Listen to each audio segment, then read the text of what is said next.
up, everybody? Welcome to Woz Up Live. Been a little 2 week hiatus here, I would say. Welcome to the show, everybody. Yeah, we're here. Just going to do kind of a quick update, kind of what's been going on. I mean, lots been going on behind the scenes. Working on some future stuff. We'll dive into that a little later. But right now we're going to talk a little bit about Dallas Supercross coming up and San Diego that just finished up. Was a pretty awesome race, no doubt about it. And we'll look at the 450 class, kind of dive into the results here a little bit. Closing things up here, been busy today. So, yeah, so 450 class at San Diego. Stewart grabbing his first win, pump for him. Something he really needed. He had won, I think it was over a year, almost a year since he won. So that was good for him to get up there and win it. Obviously, the biggest news coming out of there was Chad Reed.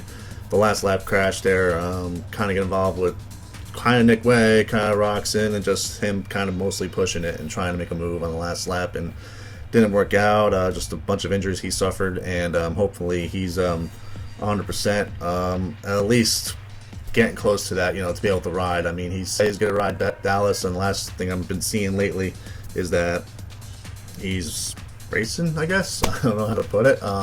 I'm not him, but if you're third in points, and he's not too far behind points, he is actually behind Villapoto, 15 points behind. So if at the time in his career right now where there's not a plentiful of years for him left to race competitively at this level, I think he has to go and do it. He has to go and make it happen, and I think that's a big thing right now is to do that. So I think he'll need to he's probably one of the toughest riders we've seen. I mean, he's beyond Morocco type, I think. I mean, he is strong to the point where if he has to race, he's got to be out there and racing and just go for it. So will we see him in Dallas? I don't know. I guess we'll find out Saturday morning, Friday night, whatever. So it'll be interesting. So again, hopefully he heals up. I mean, he's definitely an asset to the sport and everything else. So I think he'll.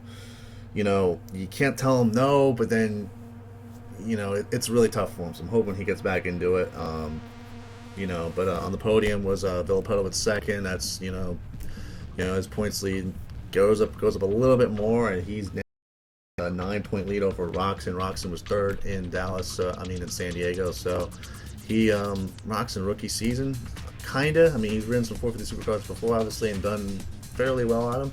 And I think now he's in the mix right now. He's not a slouch. So he's definitely been up there in the favorites, no doubt about it, for each week. I mean, I've had my little fantasy Supercross I kind of do each week, and Roxon's definitely up there in my picks right now. So he's definitely doing good. I think another rider that should be up there in the picks too is Weston Pike. I mean, people are surprised that he is in that.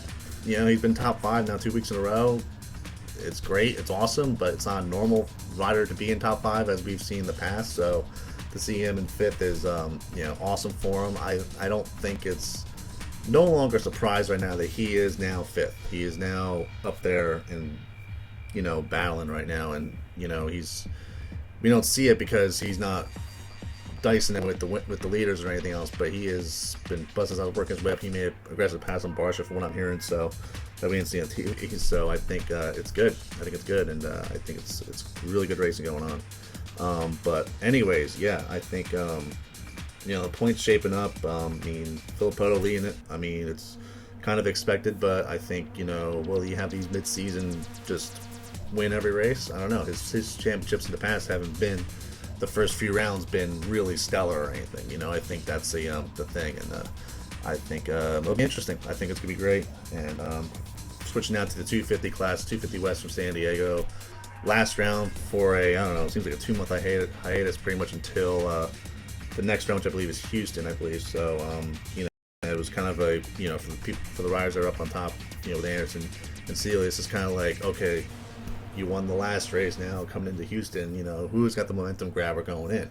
A lot of things can happen in those 2 months, but from what we see now, I think it's going to be good. I think it's going to be really solid. So, but anyways, yeah, Justin Hill grabbing his first win, pumped for him as well.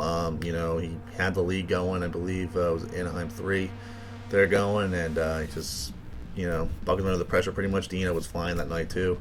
So, but he'll grab his first win, skate the checkers, just look impressive all the way through, like he should be. So, good ride for him as well.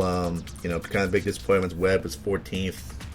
Had some issues in the main event. Dean Wilson, obviously, kind of the more documented one, that he was, again up there, and just mistakes in that, and pulled off the track there a little bit, and ends up finishing 21st. Not the greatest night for him, and pretty much kills his chances of winning the championship. I mean, if drastic things have to happen to the top 3 guys to make something happen. So, and it seems like it's definitely with a beating on him for sure. Jason Anderson second, still he now controls the points lead. They were tied. Seeley and Anderson tied going to San Diego now. Anderson's got 4-point advantage now over Seeley going into to Houston, actually. So it's going to be like I said, it's that 2-month span there where it's just like not much sure it's going on and all that. So, and Hill is 20 behind Seeley, 24 behind Anderson in the points. So he's not totally out of the mix, but in the mix as well. Heading to Arenacross right now. Arenacross was in Sacramento last weekend. Tyler Bowers swept both main events. On point there, but he's still not the points leader. He's still 3 behind his teammate Ames right now. Zach Gaines been riding well. He was second overall in Sacramento, so it seems to be them two are kind of in balance for the championship. But also remember, this is with the Arenacross schedule. It's the racing points standings. It's the top 10, so it's basically a chase based on how NASCAR is. So not until Reno round, which I think is in a few weeks or a couple weeks, I believe. We won't. That's when the real chase for the championship will go on. This is the points battles, the 3-point swings, things like that are not really important right now. I mean, it's great, but I think just to be in that top 10 and you have to be top 10 in the standings up till after the Reno round to be in that chase. If you're outside top 10, you have no chance for championship, but you can compete for the 11th place spot. So, they're keeping it steady right there. I think there's a lot of riders getting close to, they're at the 11th, 12th area where they got to make moves in the next couple of weeks.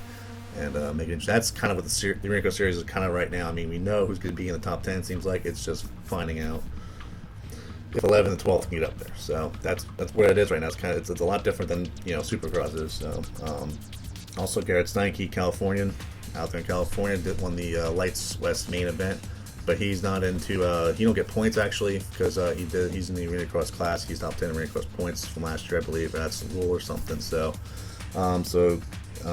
now Stephen Mages, who was second in that race, I believe, he is now the points leader in that class. So kind of confusing, but as Arenacross gets confusing at times. So, but that kind of solves it. Kind of goes over the racing that's been going on lately. But what's been going on with me and MXPTV recently?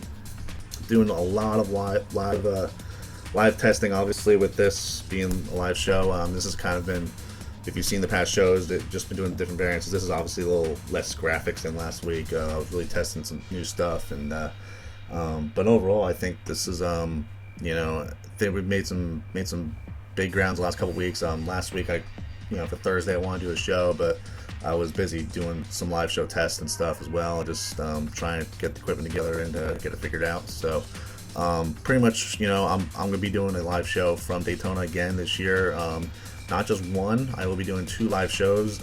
It's going to be it's going to be pretty cool. I think the layout, how everything is looking right now is looking really well. It's just a matter of, obviously on location side of it, getting all set up. I mean, it's a lot of work and a lot of time getting it together, and I think it's kind of the next thing of what I need to do. I think is the covering a race, doing the music videos, doing the battle videos, all that stuff is great and all, but it gets redundant a lot, and it just seems like it's kind of staled out that a little bit. It's not really moving me forward too much. So I feel like this live stuff is going to be the next thing for me to do. So I think that's the big thing for me. But I think it's going to be good. I think I believe the live stuff's going to be great. Actually, just today, WUSA stepped aboard as the title sponsor for the shows. Really pumped to have them on board, as well as Kite Wheels as well, for getting involved. They'll be part of the show in a big way. Big thanks for them for supporting the show and also kind of believing me too. I mean, last year things didn't go well at Daytona, didn't go live. Was not a good day for me. With all the testing and everything. But this year, I'm pretty much sunk a lot more money into this. I'm still getting equipment over there coming in and really trying to make everything work. Obviously, the live shows I've been doing here have been working out really well. So just me here at the house kind of doing it. So at Daytona, I don't see anything being any more different other than really, doing a really good job with it and trying to step out with it. And, that's the thing. So there will be live shows from Daytona. There'll be 2 live shows. There'll be one Sunday afternoon and one Monday afternoon on March 9th and 10th. Definitely check them out. They're going to be really impressive, I believe. I think not to hype it up too much because I don't put too much pressure on myself, but I think they're going to be really good. I think everything's looking really, really solid. Come up to that, and just maybe, there'll be trailers and stuff. There'll be little kind of preview videos coming up for that in the future. So just check on that as well. But other than that, the race is coming up. Obviously, Daytona coming up. That's in early March, but this weekend, I'm actually going to Dallas Supercross. Going out to this will be my first Supercross of the year. Kind of go out there, just check it out, shoot some photos, things like that, and kind of do some coverage of myself for there. I've never been to the AT&T Stadium in Dallas, so it's going to be a first for me going there. I think it's going to be good, and again, I'm just going to be there, just kind of hanging out, check out some racing, and see it firsthand. I've been watching it home the last 5-6 weeks, so it's good to see it firsthand and check it out. So, but then next weekend we'll be at the Elizabeth City Loretta Area Qualifier, the first qualifier in Northeast Region. Hoping for no rain like last year, hopefully. So we'll get back down to the sands of Elizabeth City and do some coverage down there. I think we got a weekend break after that, and then it's right in Daytona. So I think, like I said, a lot of focus is on Daytona right now, but the next couple weeks we got Dallas coming up this weekend, and we got Elizabeth City right after that. So it'll be good. I'm actually really pumped how things are going right now.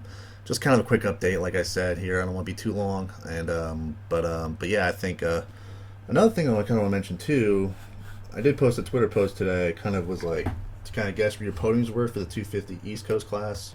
Actually, I did want to talk about this anyway. So I really been talking about the West a lot, but I never really talked about the East too much. So kind of posted out there what the podium's going to be. Now, my thoughts on the East Coast for 250, there isn't many riders that are like kind of like a Wilson Seeley Anderson type where like, okay, they're due for a championship or something. There's not a lot of those. So there's more of the riders are like, oh, they're really good, but that one thing, I think they're kind of missing that one area, I think, and I believe, whoever makes the best of it. I think you got a lot of rookies coming in the mix now. I know Geico Honda has Matt Pachelia. His first Supercross is out. There's no clue what he's going to do. Monster Energy Council, he's got a pro circuit team that's got Sensorillo now. I mean, it's, I'm hearing he's fast on Supercross. I'm sure he can train his butt off for it. But come race time, I mean, it's really hard to train for race time. So it's going to be interesting to see what he does. I think the experience goes a big way, but he may just flat out win it and do it. So I think it's be good. I think he's even a favorite, I would say, to get up there and do some damage. So, but you got Blake Baggett, national champion first of all, and he's shown some speed in Supercross in the past before. He's won main events before, so he's in the mix as well. And Martin Davalos is another one. I mean, known for lap times and heat races, but in the main events just hasn't got it down. I think this year might be different, but you can say it the last 8-9 years and it's just still been the same, but there's some hope there. I think that Pro Circuit Cali team overall, like those 3 riders I just mentioned, they're all Pro Circuit Cali riders. I think they're in the mix. Justin Bogle coming off an injury, not sure how he's going to do. Like I said, they're great riders, awesome riders, are fast, but there's either an injury or just past results just not worked out. So and a lot of people mentioned about Davalos winning actually. Blake Wharton, Geico Honda as well, he's in the mix as well. I think he's definitely a favorite. He's again won main events before. He's been up there in the points, but again, injuries, bad luck, things like that have happened to him. So I think it's going to be interesting. And Jeremy Martin's another one. I think he showed some flashes of brilliance. Sometimes didn't last year. His first rookie year last year. I think he's kind of seasoned right now. He's I think he's could be pretty quick becoming in Dallas. So I think that'll be good. I'm not sure Zach Bell is running. I don't know yet. Also, kind of give a shout out to we got Jace Owen, AJ Catanzaro, the Club MX Factory Metalworks team out there. The first race should be pumped for them. See how they're going. Also, Justin Starling, gotta throw it out there. He's a good friend of mine. He's gonna be down there racing. He'll be rocking some whole graphics lettering down there, so that'll be kind of cool. But anyways, yeah, I think it's so wide open, to where the East Coast is. You really can pick anybody. It is a dartboard type of race, I think. And you don't know. I mean, I could throw you picks right now, but they could be completely opposite or somehow right. So it's really a weird area. I think it's going to be interesting to see how it works. And so make sure you tune in to Dallas. I believe it's on Fox Sports 2 on TV, which is formerly Fuel. So check your listings and all that stuff to see if it's on and stuff. I think that's to see if you have Fox Sports 2 or not. I know they have the Fox Sports Go app. Go check that out. I've watched races on there, no problem. So they've been good. The shows actually in Supercross have been really good. I've been pumped on how they've looked, and they've been really taking some ideas and really moving forward the show and doing well. I think the only complaint I usually have every weekend, sometimes they do the pass of the race during the race, so that's the one area I have complaints with. But besides that, the shows have been really good. I mean, as picky as me as far as TV and all that stuff goes, I'm pretty impressed with what they're doing. So thumbs up to them. It's been the same crew that's done it. It's just they've done different stuff. The cable cam they did at Anaheim 1, that was cool. Just these little things that they do. So, but that'll do it kind of for the show. Like I said, just a quick update kind of, and I'll be in Dallas this weekend. So if you see my tall doofy ass walking around, say hey, cool, great. I'll be there walking around and having some fun and shooting some pictures of some Supercross. So, and then we'll move on from there. So, but close out the show here again. Thanks for watching, and we'll cue out some music here, and all that. So again, thanks for watching, and see you at the races.